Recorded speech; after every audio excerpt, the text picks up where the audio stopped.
Bienvenidos todas y todas a la lección número 2 de este nuevo trimestre. Este trimestre la lección se llama Él es nuestra paz, el mensaje de la carta de Efesios.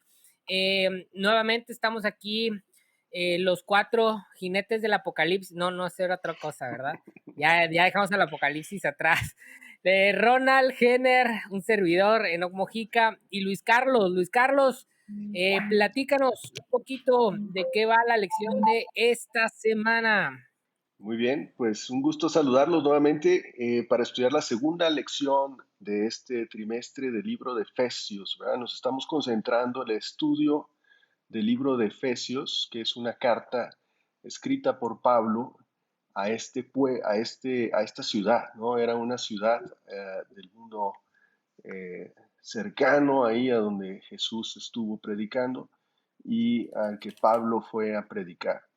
Entonces, el título de la lección de esta semana se llama el gran plan cristocéntrico de Dios. ¿Cuál es este plan de Dios? La lección nos manda como cita bíblica Efesios 1:3, que dice: alabado sea el Dios y Padre de nuestro Señor Jesucristo, que en Cristo nos bendijo con toda bendición espiritual en los cielos. Esta lección o esta semana estuvimos revisando el primer capítulo del libro de Efesios. El primer capítulo del libro de Efesios, específicamente el versículo 3 en adelante. Y esta parte del libro de Efesios, Pablo introduce la carta que manda a estos cristianos. Introduce la carta haciendo primero una declaración amplia y profunda acerca de alabar a Dios. Prácticamente lo que él se centra en estos primeros versículos o en estos primeros letras y párrafos de su carta es alabar a Dios. Alabarlo ¿por qué? Pablo se centra en alabar por cómo él nos ha bendecido. Y aquí es donde empieza a ponerse interesante la lección. Lo alabas porque te bendice con dinero, porque te bendice con un buen trabajo, porque te bendice tal vez con algo que tú le pediste, que tú quieres, ¿verdad? Por algo que estabas buscando. ¿Por qué lo alabas? ¿Por cuáles bendiciones son estas que Pablo le recalcó al pueblo cristiano o a estos cristianos? ¿Cuáles son las bendiciones por las que deberíamos estar agradecidos? Y parece que estas bendiciones pues van más allá de cuestiones superficiales y son bendiciones más fundamentales, más profundas. Yo quería tratar aquí 3 principales temas de la lección de esta semana. Uno, dice que Dios nos bendice con dones. Ahí les van cuáles y espero que platiquemos un poquito dentro de la discusión de ellos. Pero dice el don de elegir, del libre albedrío, el don de la adopción, de la reducción, del perdón, el don de la redención, que es un tema de libertad, de ser libres, el don del gozo de la salvación. Agradece a Dios o alaba a Dios por el don de la unidad y de la armonía de la humanidad y por la presencia del Espíritu Santo. Y pues, ¿qué les parece si iniciamos discutiendo la primera parte de la lección? ¿Qué les pareció, Enoch, Jenner y Ronald? ¿Qué les pareció la lección de esta semana? Bueno, pues yo leía ese versículo y traté como que de simular un poquito, ¿no?, lo que Pablo estaba sintiendo, porque yo lo siento a Pablo bien emocionado, ¿no? O sea, con lo que escribe acerca de las bendiciones. Y creo que en ese momento había encontrado lo que quería transmitir era que todo era estar en Cristo, o sea, que ya no era, o sea, tal vez por lo que comente, pues es como un ejemplo, o sea, no importaba tanto un bautizo, una iglesia, un diezmo, etcétera, no, era estar en Él, con ese éxtasis de alabarlo y de poder decirle pues al pueblo de Éfesos, estar en Él, y eso es lo único que se ocupa para estar en Cristo eso es lo más grandioso, pues, ¿no? Entonces, creo que algo así Pablo quería estarle transmitiendo a ellos. Yo me quiero manifestar firmemente en desacuerdo con identificarnos con los caballos, con los jinetes del Apocalipsis. De ninguna manera. Alguien le pudo haber caído el saco, ¿eh? Alguien le pudo haber caído el saco. Pero yo creo que sí nos viene muy bien las tortugas ninja. Sí, son de nuestros tiempos. Entonces, queridos amigos, amigas, un gusto presentarles a Leonardo, Miguel Ángel, Donatello y Rafael. Me siento más cómodo con eso. Y el maestro, ¿cómo se llamaba? La ratita. Maestro Roshi. ¿Cómo? No, era Splinter, ¿no? Splinter, sí, ya me crucé caricaturas. Y tratando de construir una idea de eso. Se me quedó muy clavada la idea de la semana pasada de identidad, ¿no? Y cómo podemos construir identidad. Y me parece que esta semana construye sobre ese hilo, continúa cosiendo o hilando esa línea, ¿no? Identidad. No quisiera ahondar mucho en eso ahorita, pero quisiera decir que creo que lo que podríamos estar platicando podría ayudarnos, mucho de lo que hablemos podría ayudarnos a irnos contestando esa pregunta: ¿qué es identidad para nosotros como seguidores del Mesías o del Cristo? ¿Qué significa esa identidad? ¿Cómo podríamos construir esa identidad? Platicamos que es dinámica, ¿no? Que no se constituye solo de nuestras creencias, se constituye también de nuestro entorno, de nuestras vivencias, de nuestra historicidad. Y capaz en el contexto, desde ese contexto, esto que platiquemos puede ser que nos aporte a ir construyendo, poniéndole más bloques a la construcción de nuestra identidad. Hasta aquí paso el teléfono, paso el micrófono a Donatello. Primero que nada, felicitar a Luis, a Jenner y a la invitada que estuvo la semana pasada. Lamentablemente Ronald y yo no pudimos conectarnos ese día, pero fue un repaso muy interesante que dio apertura a esta lección. Está este concepto de identidad que estuvieron manejando. Si no lo escucharon, pues pueden buscarlo ahí en Spotify, YouTube. Está muy interesante la discusión sobre la que me imagino que Género ahorita más adelante también va a tejer. Pero yo quisiera, para introducir mi participación, regresar a una pregunta que Luis Carlos me hizo el repaso de lección de la última lección del trimestre pasado y que después cuando lo escuché me di cuenta que no le contesté y que se presta la lección de esta semana para contestarle. Luis Carlos, en 2 grabaciones anteriores, también si no la escucharon, la pueden escuchar en Spotify, YouTube, yo aquí haciendo comerciales, pero bueno, me preguntaba que qué significaba este texto de conoceréis la verdad y la verdad los hará libres. Fíjense, creo que el estudio de la lección de la semana pasada y la de esta semana nos ayudan a contestar esa pregunta. La semana pasada, cuando el autor de la lección trata de plantearnos el contexto de la relación entre Pablo y los efesios, nos plantea esta gran ciudad, esta metrópolis antigua, por así decirlo, llena de dioses, de distintos dioses. Es curioso cómo todas las civilizaciones tenían esta multiplicidad de dioses, ¿no? Y curiosamente cada dios atendía algún tema, ¿no? Y cada dios demandaba ciertas cosas. Eh, el llamado que hace Pablo a esta población eh, no es un llamado teológico de decir están equivocados y yo traigo la verdad, sino es un llamado de liberación. Es un llamado de decir, a ver, pongamos en pausa esta diversidad de dioses que nos demandan, que nos exigen, que de alguna manera nos fragmentan en nuestros deseos, en nuestras intenciones, en nuestras culpas.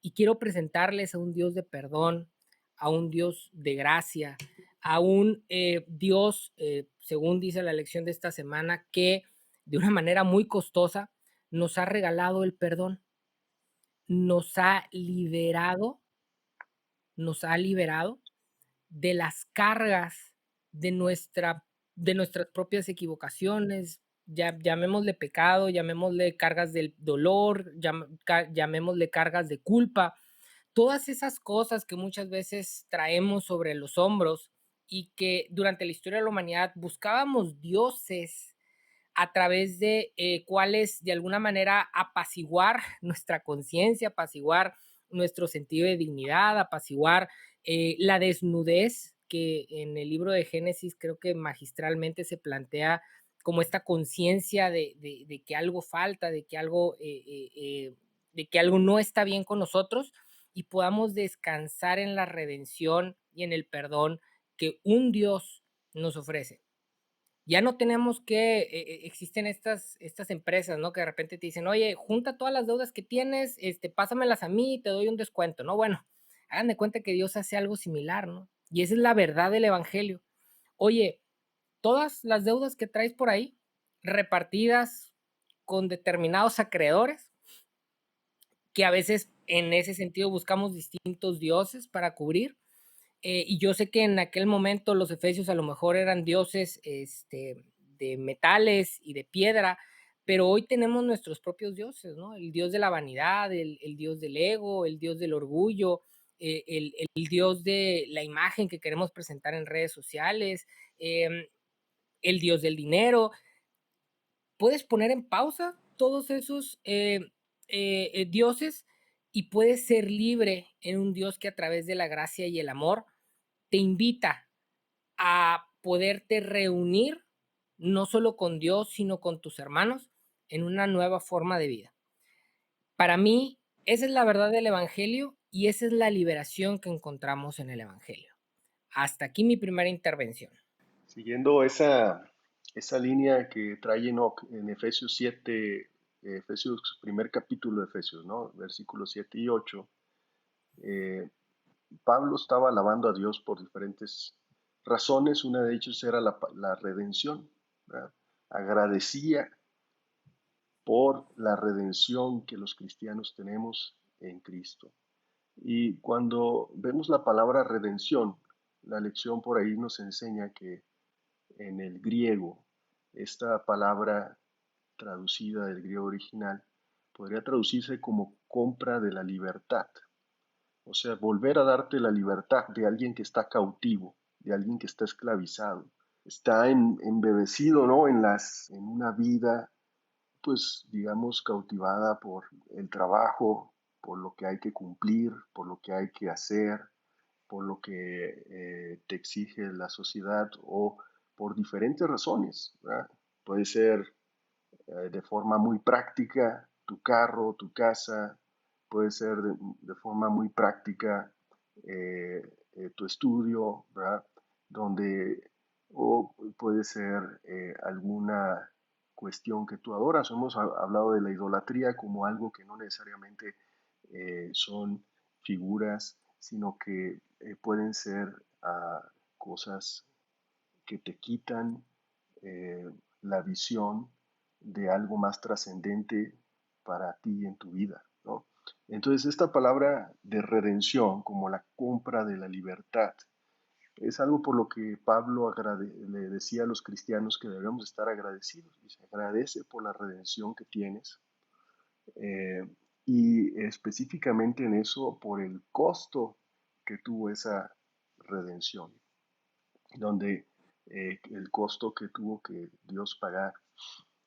Am, Me parece muy interesante. La verdad es que toda esta parte de Efesios es como que muy llena de cosas. O sea, es demasiado amplia, ¿no?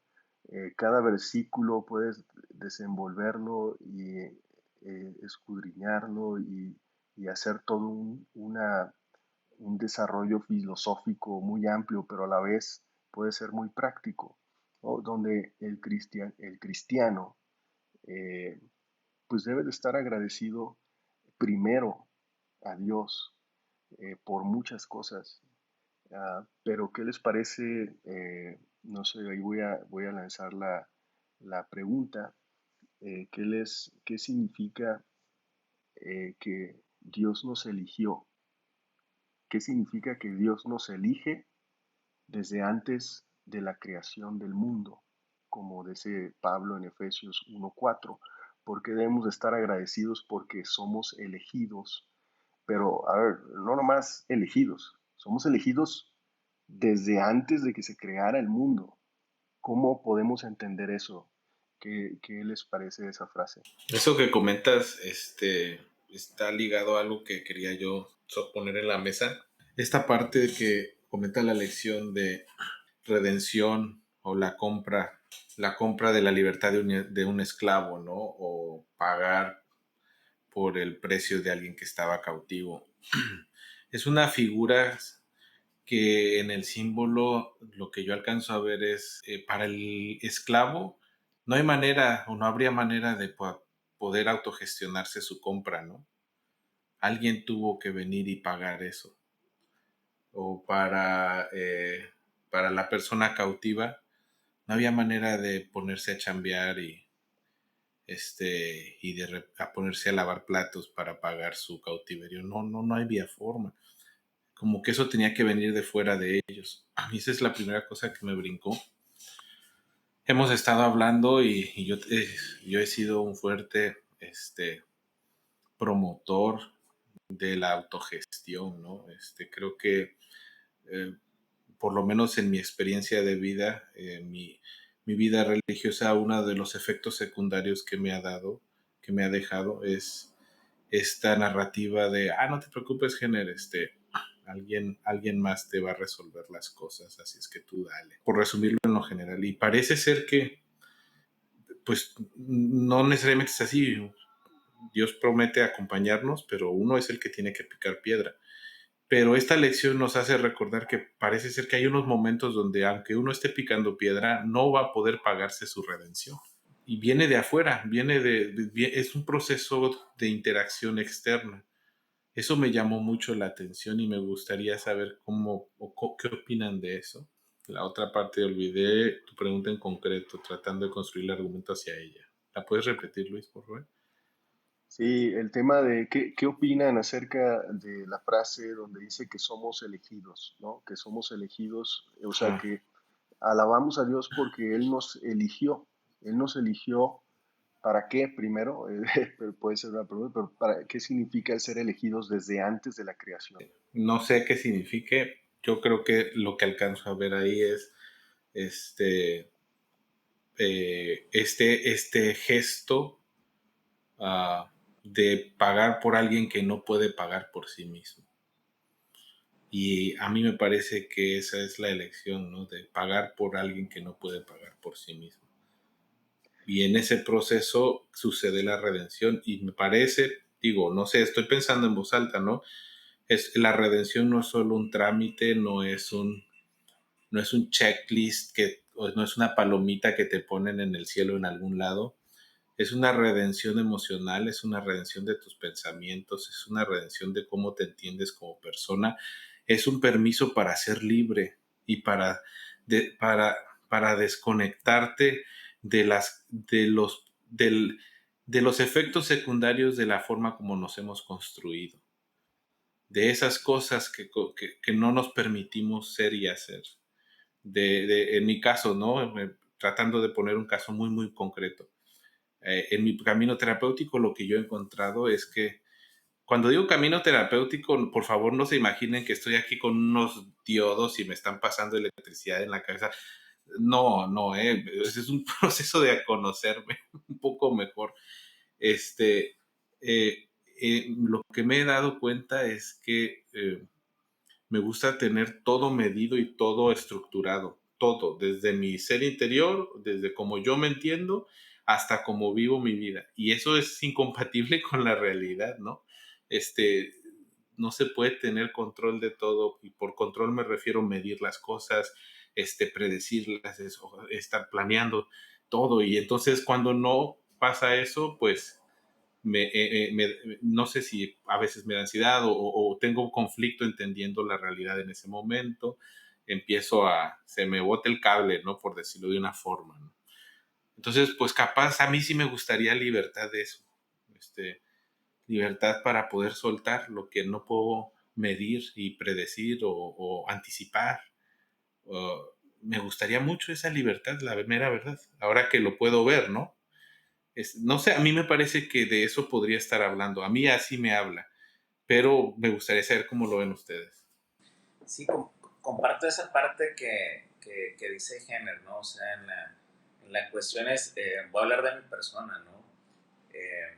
Sí tenía yo muy conflictuado muchas situaciones, sobre todo por la cosmovisión, sobre todo por la formación, ¿no? Que he tenido desde pequeño.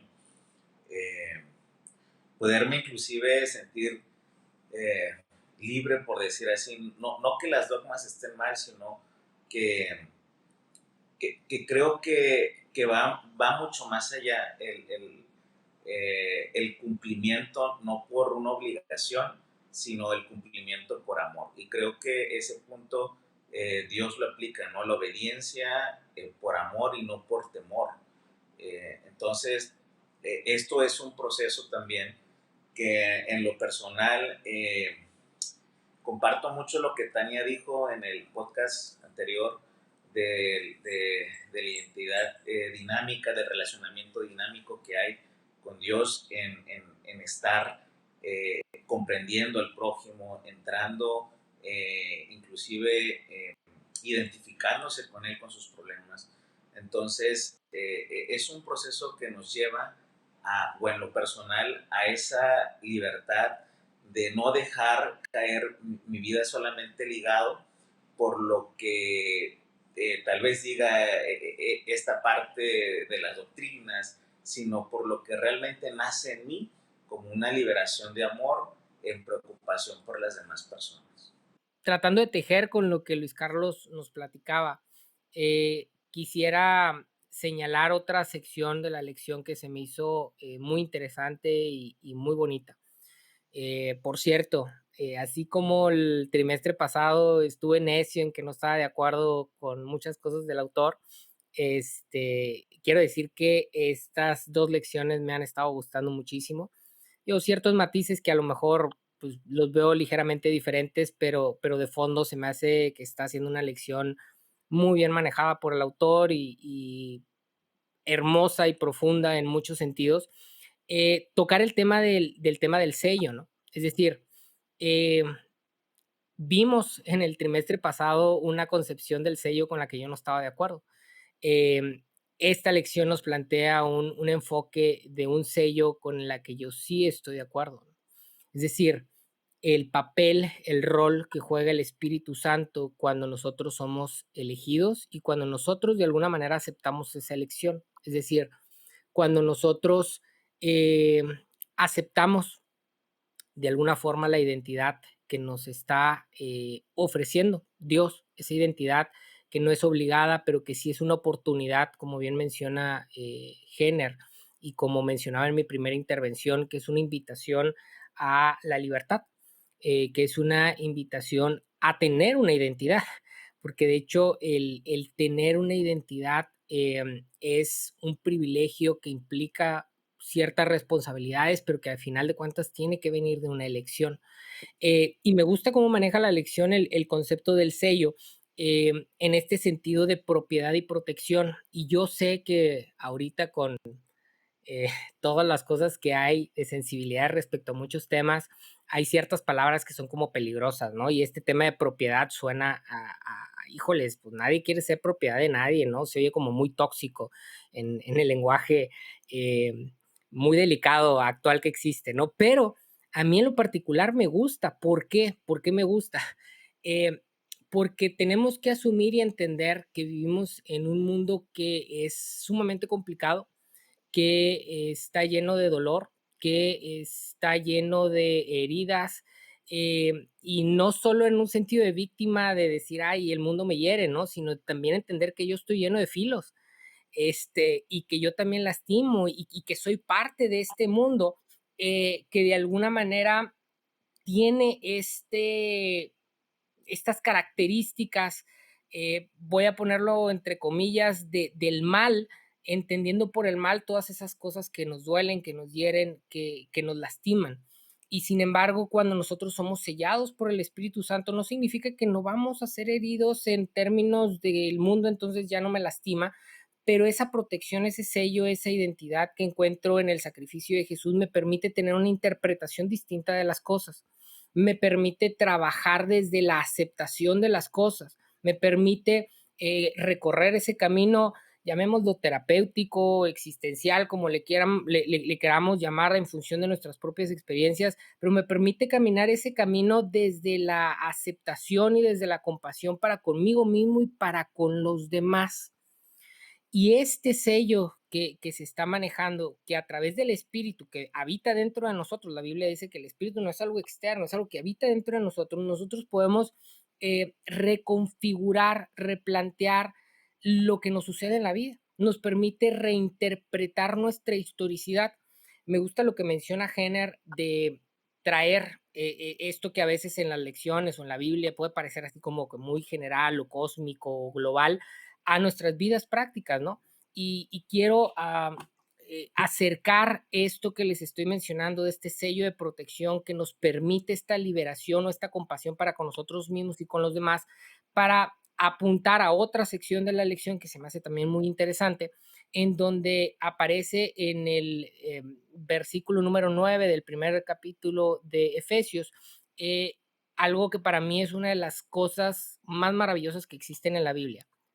De verdad, si a mí me dieran a escoger 3 textos, mis 3 textos favoritos en la Biblia, este sería uno de los 3, y no quiero decir el más porque los otros 2 también son muy buenos. Pero bueno, es un texto en donde de entrada te dice que te va a decir el texto cuál es la misteriosa voluntad de Dios. Para mí de entrada ya ahí es como un ¡puf! A la cabeza de decir, a ver, el texto de alguna manera Pablo nos está dando, no nos encajona a Dios en un cuadro, pero nos dice, te voy a decir cuál es la misteriosa voluntad de Dios. Su voluntad, no nos está definiendo ontológicamente quién es Dios ni nada. No, te voy a decir cuál es la voluntad de Dios.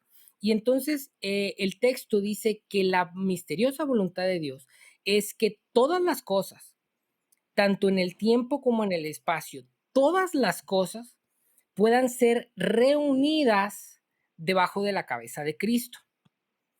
Repito cosas que he mencionado en otro momento. Cuando aquí hablamos de Cristo, estamos hablando de un Cristo ontológico, es decir, estamos hablando no solo del Cristo que vivió 33 años en la tierra, sino del Cristo que estuvo antes de la fundación de las cosas. Es decir, el Cristo que es mucho más que una persona, el Cristo que representa el amor y la gracia. Entonces, cuando nosotros somos sellados por el Espíritu Santo y en ese sello no desaparece el mal, no desaparecen las heridas, pero emerge de nuestro espíritu, de nuestro interior, una reinterpretación de las cosas en donde puedo verme a mí mismo con compasión y a los demás con compasión, entonces empiezan a derribarse las barreras del mal, es decir, empiezan a derribarse los estratagemas de Satanás, asterisco, podemos interpretar también a Satanás en términos simbólicos, es decir, desaparecen estos muros que me separan de mi hermano, que me separan de Dios, y entonces podemos empezar a reunirnos todos debajo de la cabeza de Cristo, es decir, debajo del amor y de la gracia. Esto que acabo de decir en un par de minutos, para mí es una de las cosas más hermosas que existen en el Evangelio y es una de las grandes razones por las que ustedes lo he mencionado aquí, he estudiado muchas religiones y me sigo considerando cristiano. Porque para mí esto tiene implicaciones no solo teológicas o escatológicas, no tiene que ver con el tema de si el mundo se acaba mañana o dentro de 100 años, sino tiene que ver con mi vida hoy, aquí y ahora. La posibilidad de verme a mí mismo con compasión, la posibilidad de ver a mis hermanos con compasión, la posibilidad de ver a quien me hizo daño con compasión, aunque me cueste y aunque no lo tenga del todo resuelto hoy por hoy, y probablemente me muera sin terminar de tenerlo resuelto, pero me ofrece un horizonte y una posibilidad de caminar hacia allá, de caminar hacia ese abrazo de un Cristo que nos quiere reunir a todos a través de este concepto o estos conceptos tan trillados, pero tan profundos, tan bonitos y que nos permiten la posibilidad de reunirnos, que son los conceptos del amor y de la gracia, que, que no son otra cosa que la cabeza de Cristo, ¿no? En ese sentido, el ser escogidos desde antes de la fundación del mundo para esta reunión, a mí se me hace profundamente hermoso y me encanta ver a un Dios cuyo propósito final, así yo no entienda los medios, propósito final es reunir debajo del amor y de la gracia todas las cosas, todas. Oye, el que me rompió en el corazón, todas. Oye, el que en algún momento traicioné a alguien, todas. En tu historia, la capacidad de reunir todas esas cosas que en algún momento han sido desgracias y poderlas ver con otro lente, con otra narrativa debajo del paraguas del amor y de la gracia. Eso para mí es el Evangelio, es el epítome de la libertad y es la gran oportunidad que tenemos todos nosotros de no necesitar a esos dioses que estaban en los Efesios, en los templos y que temían porque Pablo les venía a traer una alternativa. Pero mis propios dioses que están aquí en mi propio templo de mi cabeza, mi ego, mi orgullo, mis ganas de generar una imagen de que soy a lo mejor de lo que soy, todo eso, mi intelectualidad, que en este caso para mí yo sé que es uno de mis grandes dioses en donde detrás de eso a veces me escondo, pero aquí encuentro una posibilidad de decir, hey, Enoch, no necesitas eso. Hay una misteriosa voluntad de Dios que te sella para que no necesites de nada de eso y simplemente puedas dirigirte al horizonte de la reunión contigo mismo y con tus hermanos a través de la gracia y el amor. Muy interesante ese versículo de la misteriosa voluntad, ¿no? Porque ¿cuál es el propósito de Dios? Yo escuché a uno de los podcasts de Enoch, porque Enoch tiene un podcast que se llama Refabulare, por si lo quieren ir a buscar por ahí. Pero Enoch se cuestionaba mucho cuál es esta voluntad de Dios cuando vemos un mundo tan difícil, cuando vemos, y se cuestionaba fuertemente en su podcast, ¿por qué razón Dios permite eso? ¿Cuál era el propósito? ¿Cuál es la voluntad de Dios? ¿Por qué existe la enfermedad, el sufrimiento, niños sufriendo? Eh, y eso hace cuestionar mucho a nosotros como cristianos, a por qué ser cristianos, eh, por cuál es nuestra identidad, cuál es nuestro papel o lugar, eh, por qué seguir a Cristo. Y entonces es ahí donde los creyentes de Éfeso, así como nosotros hoy, parecían que estaban un poquito perdidos en el sentido claro de quiénes son como cristianos, ¿verdad? Y es ahí donde Pablo empieza hablando en su libro o en su carta acerca de, bueno, como cristiano eres hijo de Dios, eres elegido desde antes de la creación del mundo, porque hay una voluntad de Cristo, una voluntad de Dios hacia ti para que se unan todas las cosas en Cristo. ¿Y qué es esto? Yo lo entiendo un poco, ¿verdad?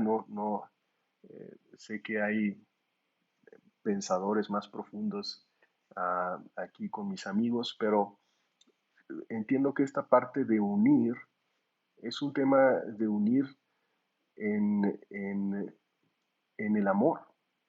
Es un tema de unión en el sentido de cómo nos tratamos nosotros y cómo vemos a Dios, ¿verdad? Son dos direcciones, una personal y una en tu relación con Dios y con tú mismo, cómo ah, personalmente ah, ves a Dios y cómo ves tu entorno. Y entonces esta unión tiene que ver con no unirnos necesariamente con una misma camiseta de la selección mexicana, sino unirnos en el propósito, unirnos en el amor y unirnos en reflejar el carácter de Cristo, así como Cristo tuvo ese carácter, nosotros podemos ver eso, su trabajo aquí en la tierra, es unirnos en eso que Él hizo. Y es ahí donde voy a la última, o una de las últimas partes que creo que podríamos comentar es acerca del significado de ser herencia de Dios, porque es ahí el papel del cristiano. Por Pablo también en esta primera parte de Efesios plantea que ah, somos herencia. ¿Qué significa eso? No sé qué les parece. A mí me pareció muy interesante que no es que recibimos la herencia, ojo, no es que estamos recibiendo algo de Dios, es que somos su herencia. ¿Qué significa eso? Bueno, dos cosas que quisiera comentar que me vinieron a la mente ahorita que estabas diciendo, hablando, Luis. Uno, no sucumbamos a, a, a la tentación de confundir unidad con uniformidad. Creo que son cosas muy distintas. Una es profunda, otra es superficial. Por ejemplo, yo aprecio mucho a Enoch, pero tristemente es americanista, ¿no?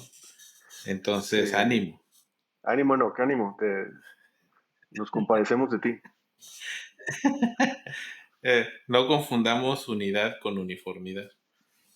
No lo confundamos. Y creo que también otra cosa es este camino, o sea, en la medida que coincido con lo que decía Enoch en el sentido de eh, lo importante es este acercamiento al Cristo y cómo podemos permitir que Él uh, nos, nos redima.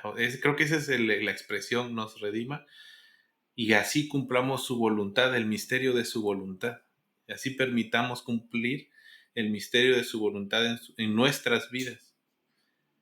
¿Cómo se ve eso? Creo que se va a ver diferente. ¿Por qué? Porque tendremos desafíos diferentes cada quien, tendremos debilidades o áreas de oportunidad diferentes, pero en el proceso el Cristo nos puede ir redimiendo.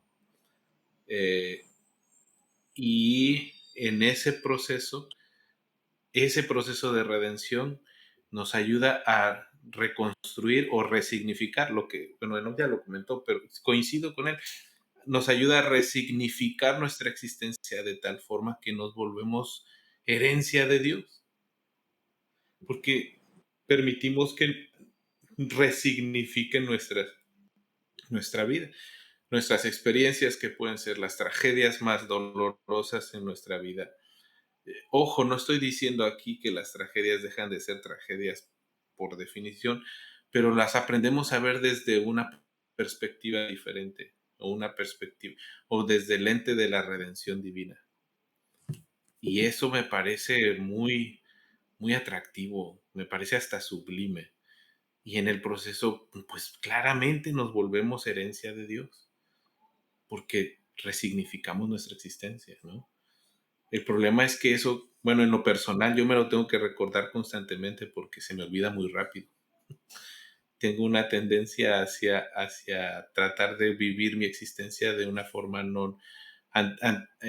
que no se alinea a esto que estamos platicando, ¿no? Entonces me lo tengo que estar recordando cada rato y animándome y pidiéndole a Dios que me ayude, que me redime, que me ayude a liberarme, a tener el privilegio de liberarme de estas cadenas, de las que sean, ¿no? En mi caso, esto que les compartí breve, de no querer tener, no se puede tener control de todo, abrazar la incertidumbre, ¿no? Abrazar la incertidumbre en todos los niveles de la vida. Me gusta cómo lo planteó Enoch acerca de la unidad, de la voluntad de Dios. Creo que esto lo viene haciendo Dios desde mucho y dándonos muchos ejemplos. Yo creo que tan solo de ver a sus 12, ¿verdad? Que tenía de todo. Tenía desde guerrilleros, desde recaudadores de impuestos, desde personajes muy iracundos, ¿verdad? Pero que todos estaban en él. Y en él hubo transformación. O sea, es decir, nuestras personalidades, nuestras tragedias, nuestras historias tienen un proceso que estando en él va a llegar, como dice Enoch, a un horizonte. Hay una expectativa de horizonte, una esperanza de transformación, estando en él, en Jesús. Entonces, creo que esa, como comenta Jenner, unanimidad versus uniformidad, pues son dos cosas distintas. Y que en esa unanimidad Dios lo que busca es que con nuestras historias, con nuestros caminos y procesos, podamos llegar a un fin, ¿no? Al fin del amor, pues que es Él, ¿no? Fíjense que no sé, estoy aquí nostálgico, melancólico, recordando las lecciones del trimestre pasado. No recuerdo exactamente en qué lección, pero Jenner en alguna lección nos contó una historia que a mí me gusta mucho contar a mis alumnos, la famosa historia del Ubuntu, del yo soy porque nosotros somos. Ahí búsquenlo ahorita que Jenner, si se acuerda qué lección nos contó esto, que nos recuerde. Pero lo quiero traer a colación porque para mí esta parte del libro de Efesios en donde está conectando nuestra identidad con la misteriosa voluntad de Dios, de traer de vuelta todas las cosas debajo del paraguas de Cristo, del amor y de la gracia, está muy vinculado con esta noción de identidad. Es decir, para mí es fundamental para la interpretación de toda la Biblia, no solo de este texto, el texto del Génesis, que aunque yo no creo que sea literal, creo que es profundamente importante en la interpretación de nosotros como seres humanos. En el Génesis, la Biblia dice que fuimos hechos, que fuimos creados a imagen de Dios. Y esto es sumamente profundo.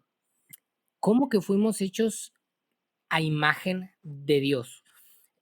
No sé, muchos a lo mejor de chiquitos teníamos esta imagen o todavía, ¿no? Cuando ves algún tipo de caricatura en donde tratan de mostrar a Dios, pues un señor de bata, blanco, alto, de barba, pues de entrada yo así como que muy blanco, pues no, ¿verdad? Entonces no va por ahí el tema de que fuimos creados a imagen de Dios. La imagen tiene que ver con algo mucho más profundo. Y el mismo Génesis nos establece desde el principio que ese Dios único, que ese Dios que es una perfecta unidad, está compuesto por tres elementos, es decir, una unidad en diferencia. Está el Padre, está el Hijo y está el Espíritu Santo, cada uno distinto, con características distintas, con funciones distintas, pero que juntos representan una deidad. Y una deidad que se presume de única. No somos politeístas, somos monoteístas. Creemos en un Dios único, pero dividido en tres facciones, con tres características distintas, en donde Dios dice, yo soy porque nosotros somos. Y para mí esa identidad, para mí esa característica de nosotros ser hechos a imagen de Dios es nuestra heredad.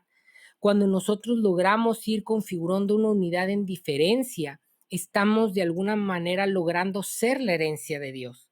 Estamos logrando reflejar de alguna manera a Dios en esta tierra, y esto es algo que se muestra también en Juan 17, y que de alguna manera nos permite abrirnos a una herencia de disfrutar de una identidad divina, en donde nosotros no estamos fragmentados por el mal, por el dolor, por nuestro mal carácter, sino que de alguna manera heredamos la capacidad de unirnos en diferencia. Otra vez, perdón, estoy yo muy gustoso con esta lección. Para mí esto es profundamente hermoso. Es una posibilidad de vernos y de reinterpretarnos con nuestros hermanos en una herencia de unidad en diferencia. Y atención, porque ya me imagino gente adventista parando las antenitas y diciendo, "Ah, eso es ecumenismo". No, no, a ver, no se trata de que en algún momento todos nos pongamos de acuerdo para creer lo mismo y el que no crea esto lo vamos a perseguir. Repito, como lo dije en la lección pasada, si en algún momento, bajo cualquier circunstancia, un grupo de personas limita la libertad de conciencia a otra, yo voy a estar del lado de quienes están siendo cuarteados. No es un tema de ecumenismo, no es un tema de en algún momento va a haber un grupo que nos va a obligar a todos a creer o pensar lo mismo y entonces esa es la herencia de Dios. No, no, la herencia de Dios es precisamente que tenemos la capacidad de hermanarnos, de unirnos en nuestras diferencias debajo de la cabeza de Cristo. ¿Cuál es la cabeza de Cristo? Debajo del amor y de la gracia. Los que son casados o que han estado en el mundo casados, yo todavía no tengo el privilegio, pero espero en algún momento hacerlo, saben la complejidad de en algún momento embonar y hacerse uno, no físicamente, eso está relativamente fácil, pero de embonar y de unirse con alguien en sus diferencias psicológicas, de heridas, de traumas, de características, incluso hormonales. Es difícil, pero cuando se va tejiendo esa unidad, surgen cosas hermosas. De entrada surge la nueva vida a distintos niveles, ¿no? Entonces, eh, la posibilidad de que en algún momento el amor, la gracia, el perdón de Cristo nos permita derribar los muros que nos permiten unirnos en diferencia, para mí es el Evangelio de Dios y es la herencia de Dios y somos la herencia de Dios cuando nosotros logramos emular esa característica de la divinidad en nuestra vida, en nuestras relaciones, cuando logramos a través del amor de Dios poder unirnos con el otro. Pues yo creo que los comentarios de esta lección han sido muy enriquecedores. Le agradezco a todos eh, porque han comentado y han expresado ah, cómo han encontrado esta lección y qué es lo que la Biblia y en estos versículos, que son pocos versículos, ¿verdad? Pero de gran significado para el cristiano y su identidad, para reconocer esa misteriosa voluntad, para nombrarnos como sellados por el Espíritu Santo. Y Pablo por ahí también, la lección menciona que en la en la segunda parte de la carta de Pablo, prácticamente termina haciendo una exhortación a evitar conductas que dañen la unidad y que fomenten la solidaridad con todos los hermanos en la fe.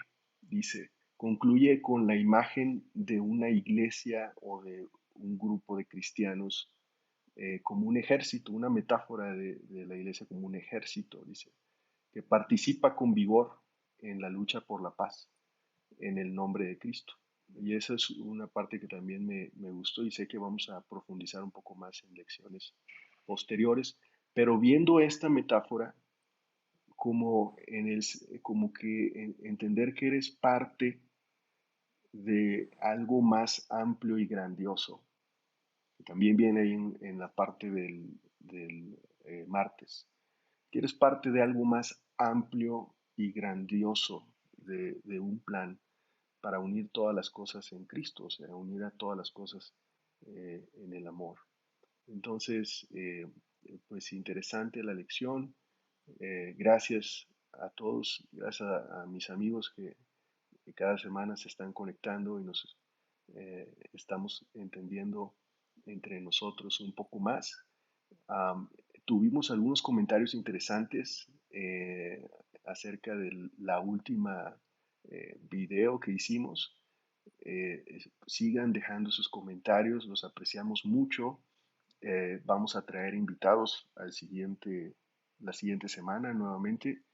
Estén atentos. Y así como pusieron algunos que de cierta manera escuchar los comentarios de tus amigos puede ayudarte a como que a cuestionarte y a volver a preguntarte qué estás haciendo, ¿verdad? Qué puedes aprender de la Biblia para tu vida diaria. Creo que eso está pasando con nosotros ahora. Cada uno de nosotros pues tenemos que leer un poco la lección de la Biblia para platicar entre nosotros hoy. Y eso poco a poco se va volviendo algo que enriquece nuestras vidas, ¿no? Y esperemos que así sea para ustedes también. Nos vemos la siguiente semana con un invitado de Jenner, Misterio, hasta que vean el primer segundo del siguiente video. Que tengan un excelente fin de semana. Saludos. Saludos.